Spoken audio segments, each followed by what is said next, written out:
Thank you, Richard, for reading that and for putting into it the expression that's in the passage. It's a tough passage to read, actually. Almost at times a diatribe against friends and even against God. And we're going to explore some of this passage today, along with some other themes from the book of Job. In fact, this week and next week are something of a double bill, an unusual double bill, grief and wisdom. Now, if that doesn't sound like they go together necessarily, I just want to say we can process questions of suffering in different ways that overlap. There's the sort of pragmatic pastoral concern for people who are grieving, and then there's questions around the truth of what's going on. And so these two things, they're not at odds and they're not totally separate. They overlap. But actually, if you look at the book of Ephesians, we're called to speak the truth in love. There's those two things, the truth and the pastoral concern. Jesus came full of grace and truth. These two things are not exactly the same. So today, if I leave a few theological elephants lying around in the room, please hold off till next week. I do plan to address some of them next week, but I did have to split it up somehow. So this week we'll largely be looking at the pastoral side of things, of how we are around people who are grieving and how we grieve. And then next week we'll look a little bit at some of the questions around true wisdom and suffering. Just before we go into that, I know that you're probably itching for some interaction. So we've got a quick poll. It'd just be nice to know how you guys are doing. So Dan, would you mind just quickly running that poll for us? That would be great. Great. Okay, if your screen's too small to see, about 10% of people really struggling. And then of the remainder, about half and half between doing pretty well, thanks, and others have got it worse. That's great. Thank you. It's good to know. And you've also played totally into my hands for later, which I will fill you in on as we go. So Tim very carefully laid out for us a sort of great introduction of framing to the book of Job last week. And one of the things that he said, and if you haven't listened to it, by the way, please do. If you were out with the history makers or couldn't make it last week, it's available on the website and on the YouTube channel. It's really, really worth listening to what Tim shared, and do set aside some time for it. One of the things he mentioned is the genre of Job, that almost all of it is written in poetry, and that makes a difference to how we read it. Some things can't be taught, but can be learned.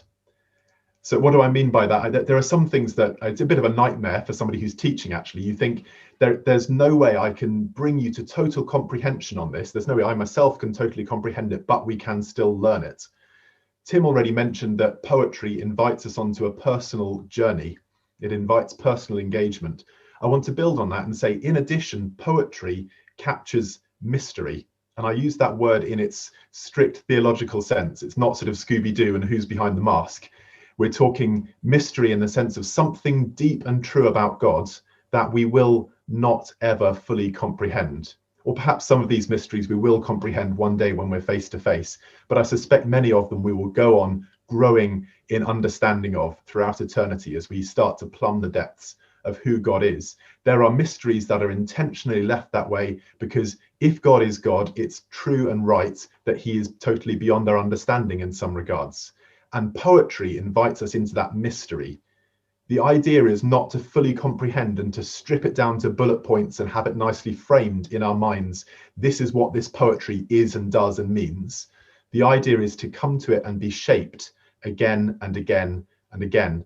I want to give you an example from some earthly poetry. You might know the poem Ozymandias. Ozymandias by Shelley. You could summarize it, if you had to, as perhaps something like "Nothing of human origin lasts forever," or "Proud boasts always prove to be empty," but both of them lack the power of the poem. Let me just quickly read you the poem and see if you capture something of this fallen grandeur that it speaks to.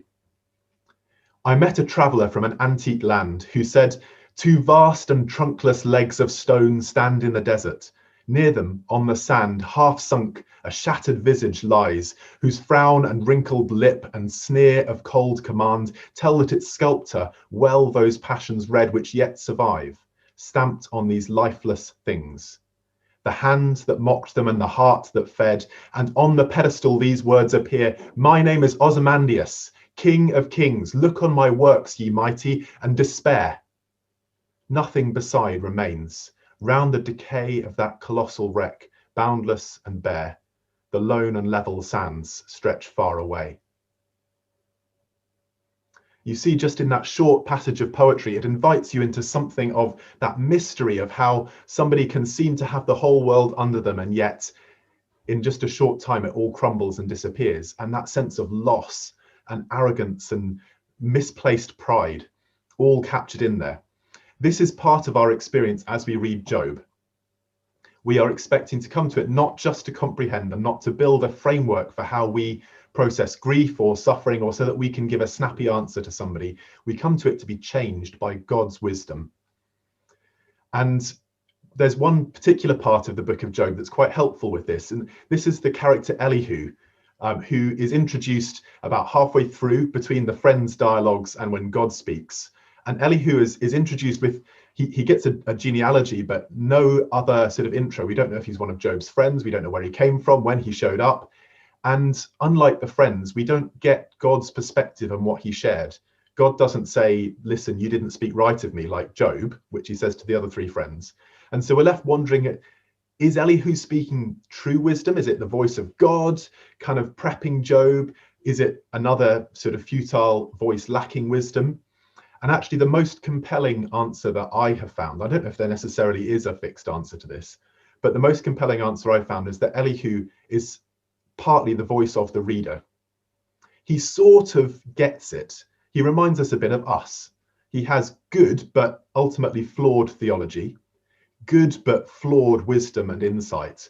And as a result, he says a lot that's true, and yet still he clearly has a lot to learn. And as you read through Elihu's speech, and I would encourage you to do that this week, you probably find yourself thinking, oh, you just missed it there. And I think there's a prompt in that. As you would counsel Elihu, counsel yourself. That's a really good exercise in learning how to engage in this poetry and learn from it. Think, what would you say to this character? How would you, with the full perspective of the scriptures that you have, how would you counsel them? And maybe there's a word in that for you as well. I want to suggest that Job's grief raises three main questions. These are questions I found myself processing. There'll be others, I'm sure, but three questions around grief. And they are, first of all, is Job right to grieve? And secondly, is Job's grieving right? And then thirdly, what do we make of his friends' responses to that? So starting off then with the first of that, is Job right to grieve? Now, Tim set a scene last week, a fantastic scene. He said, God has backed Job and staked some of his glory in the heavenly realms on Job's response. Satan's challenged him and said, Job's not a true worshipper. He just likes you because you're good to him. And God says, no, you'll see. And he puts it on Job and he says, Job, my honor's resting on your response here. And the question I find myself asking is, does Job let him down? Does Job let him down? Is Job wrong to grieve as he does? Now, people sometimes struggle to justify grief, particularly if it's lower on the scale. So that poll where I said you'd played into my hands, I have found myself saying, oh, well, others have got it worse. And in that process, by making comparison with other people, I've negated any of the validity of my own feelings. Perhaps you've noticed yourself doing the same. We so often live in comparisons, not in absolutes. That's not how God made us to live. And it's very rarely how God wants us to operate, actually, in comparison to others. We might find ourselves even saying that with relation to grief. Have you ever heard, oh, well, at least they lived to a good age. They had a good innings. At least they didn't suffer if somebody was killed sort of instantly. In some parts of the world, this happens every day. These are all phrases I've heard people talking about with relation to grief that they're experiencing. But the fact is that doesn't make it any easier. The fact that somebody else has it harder doesn't make it any easier. And sometimes we can struggle to justify grief for different reasons. In addition to that, as believers, we perhaps have this extra barrier to get over because there's sometimes a perceived pressure to live in this constant state of positivity. I shouldn't feel like this. Actually, I would say the church generally, certainly the Protestant church, and in particular, maybe the evangelical Protestant church, is very good at celebration and at declaring truth. but we don't do much by way of lamenting. Now, I think that lamenting can be overdone. I'm not suggesting that we should be morose the whole time, but actually, who is our model for our behavior?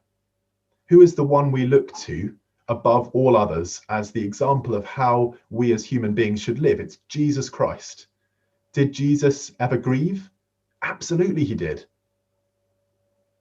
He was coming to Jerusalem and he looked out over Jerusalem and he wept over Jerusalem, because that city that he was so invested in, well before his earthly incarnation, he was invested in that city and he had poured his love into that city and he had guided that city, and he looks out over it and he knows what's coming and how they'll reject him and what the consequences will be, and he grieves in his heart. What about Gethsemane? God, if it's possible, take this cup away from me. And there he is in such dire distress that his sweat contains blood. What about on the cross as he cries out, my God, why have you forsaken me? Is there grief in that? Absolutely there is. If Jesus can grieve, so can we. And actually, perhaps most powerfully here, if you think about Jesus at Lazarus's grave, Jesus weeps there. Now, we know for a fact that several days beforehand, Jesus knows that Lazarus is going to die and that he's going there to raise him from the dead. And he arrives and he knows that in a couple of hours, he will have gone to the grave and raised Lazarus from the dead, and all of that mourning will be turned to joy. And yet, in spite of all of that, he still grieves. And this points us to a truth that the outcome doesn't negate the grieving. And this is important for us. Jesus knows he's going to raise Lazarus, and yet he can still grieve with Martha and Mary because they are grieving. Now, we as Christians know that one day God will dispense with all tears and sorrow. He will do away with death and sickness and pain, but that does not mean that we cannot grieve now. In fact, quite the opposite. God grieves with those who grieve. He mourns with those who mourn. Job is right to grieve, and we can grieve as well. We don't need to justify that. We don't need to put on a pretense that it's all okay, or make perhaps that slightly more theological false assumption that because one day God will make it all okay, that means that we have to feel positive all the time. Perhaps the deeper question, though, is this: is Job's grieving right? Now, this brings us back to the passage that Rich read for us so wonderfully just now, because Job lays some really serious accusations at God's feet. He says, God has wronged me. He says, there is no justice. I cry out, I've been wronged and there is no justice. That's not my paraphrase, those are the exact words. That's a serious accusation to lay at the feet of the judge of the whole earth. You imagine that you go into a courtroom, and when the judge is sitting there, you say, there is no justice. You're essentially making an accusation directly at that judge, saying you are not doing your job, you are not fit to serve. And this is what Job seems to be saying. So is Job's grieving right? Now, to help us to understand this and to do a little bit of compare and contrast, I'd like to play you a clip of Stephen Fry processing what I suspect is probably some grief of his own, but certainly some of the outcome of his own musings on the question of God. It comes with a health warning. It's not for the faint of heart. He's very strong in his language, but so is Job. And so we'll watch this 50 seconds of it. And then I want to talk some more about how Stephen Fry has processed this and how Job processes it. Dan, if you could run that video, please. Suppose what Oscar believed in as he died, in spite of your protestations, suppose it's all true, and you walk up to the pearly gates and you are confronted by God. What will Stephen Fry say to him, her, or it? I will basically, what's known as theodicy, I think. I'll say bone cancer in children? What's that about? How dare you? How dare you create a world in which there is such misery that is not our fault? It's not right. It's utterly, utterly evil. Why should I respect a capricious, mean-minded, stupid God who creates a world which is so full of injustice and pain? That's what I'd say. And you think you're going to get in on No, that? but I wouldn't want to. I wouldn't want to get in on his terms. They're wrong. Now,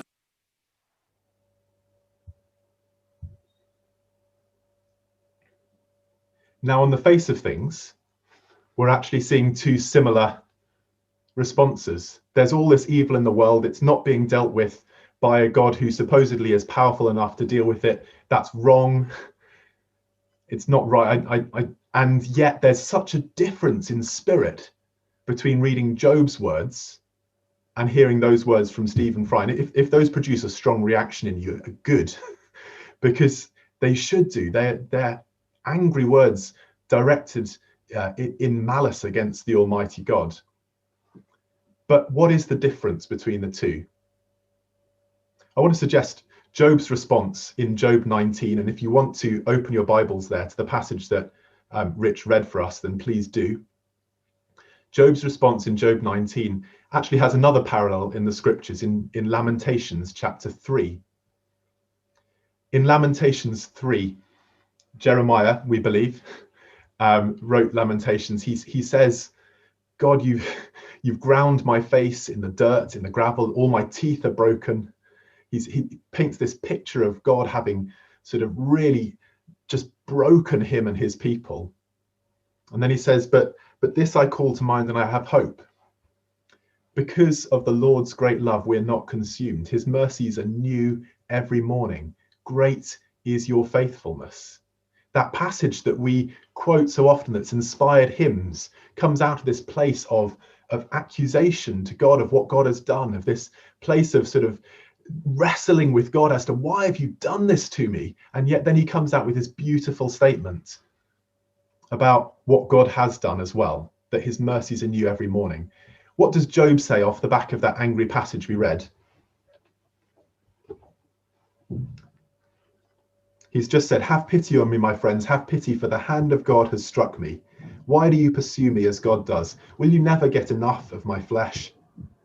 Oh, that my words were recorded, that they were written on a scroll, that they were inscribed with an iron tool on lead, or engraved in rock forever. I know that my Redeemer lives, and that in the end he will stand upon the earth. And after my skin has been destroyed, yet in my flesh I will see God. I myself will see him with my own eyes, I and not another. How my heart yearns within me.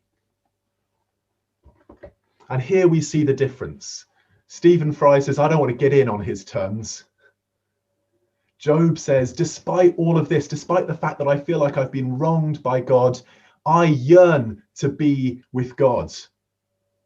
He yearns for him in the middle of all of this struggle. It's a bit like when the father whose son is being troubled by a demon comes to Jesus and he says, I believe, help me in my unbelief. It's this wrestling. In this wrestling, Job does still honor and worship God, but he's just honest with God about what he's actually feeling. If there's something from this we can learn about how we handle grief, it's that we should have the integrity to admit to God what we feel. He knows it anyway. When God calls out to Adam in the garden and says, Adam, where are you? It's not because he doesn't know.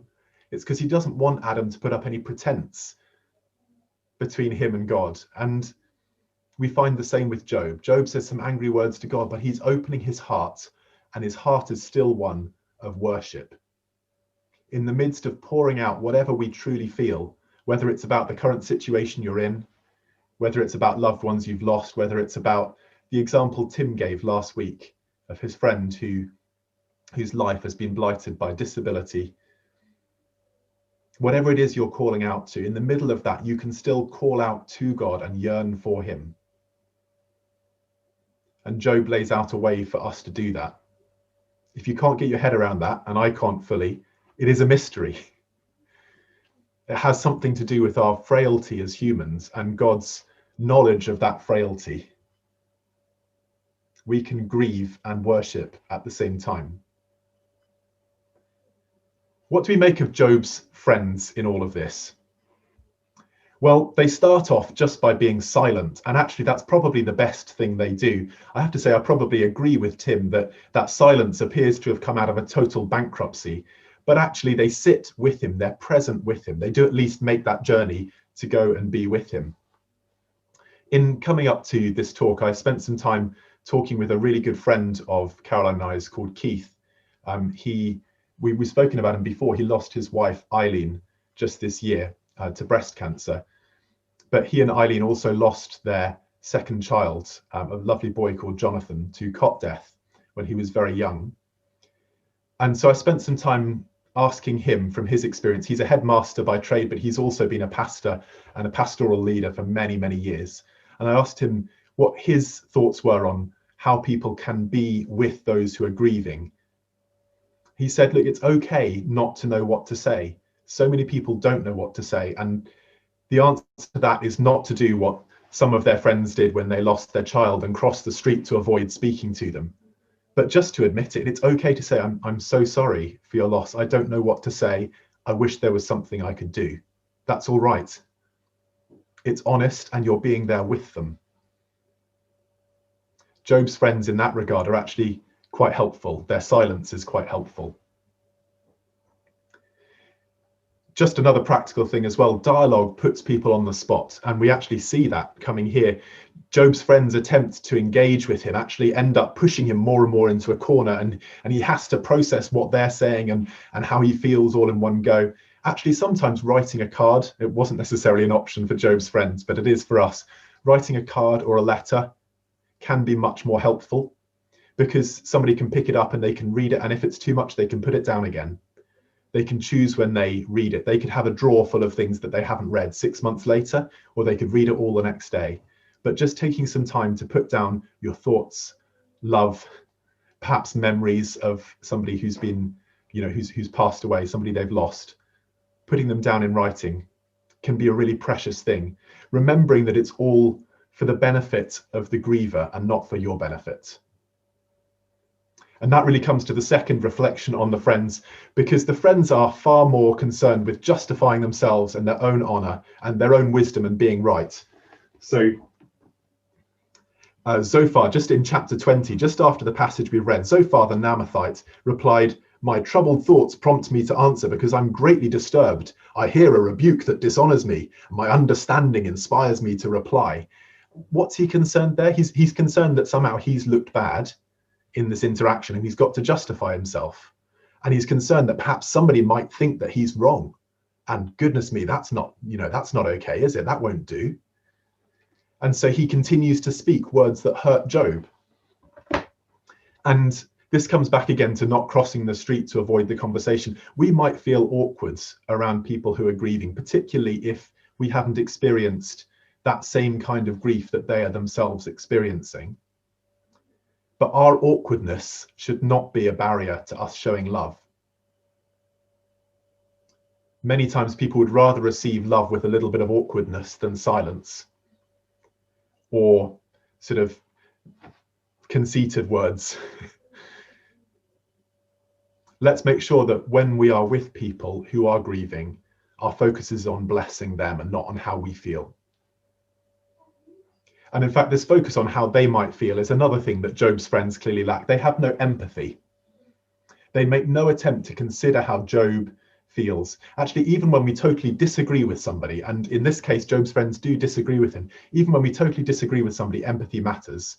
Lacking empathy sets us up as enemies of the person we're speaking to. We're on opposite sides of the table arguing against. The moment you exercise empathy and seek to understand how somebody feels, even if you disagree, you move around to the same side of the table and you work on something together.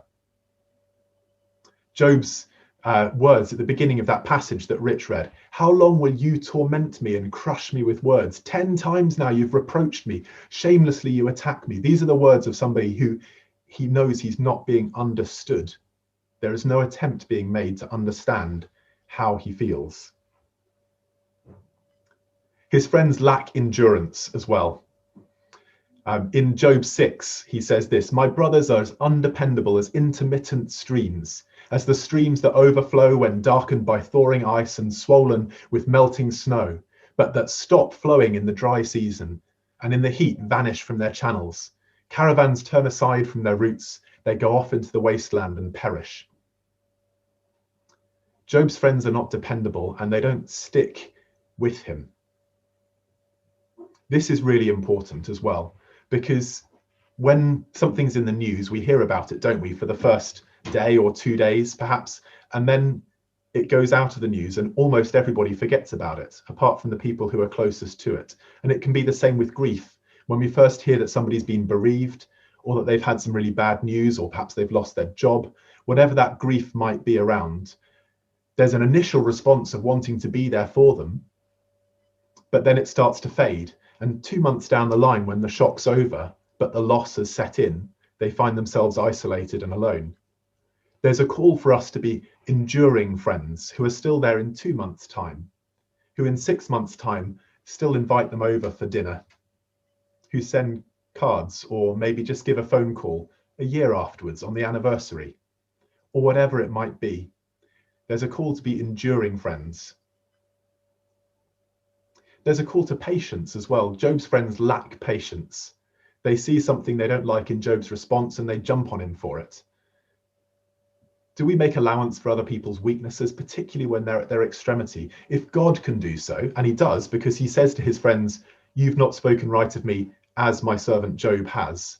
So God accepts what Job has said in the bulk of it, despite there being some false statements in there.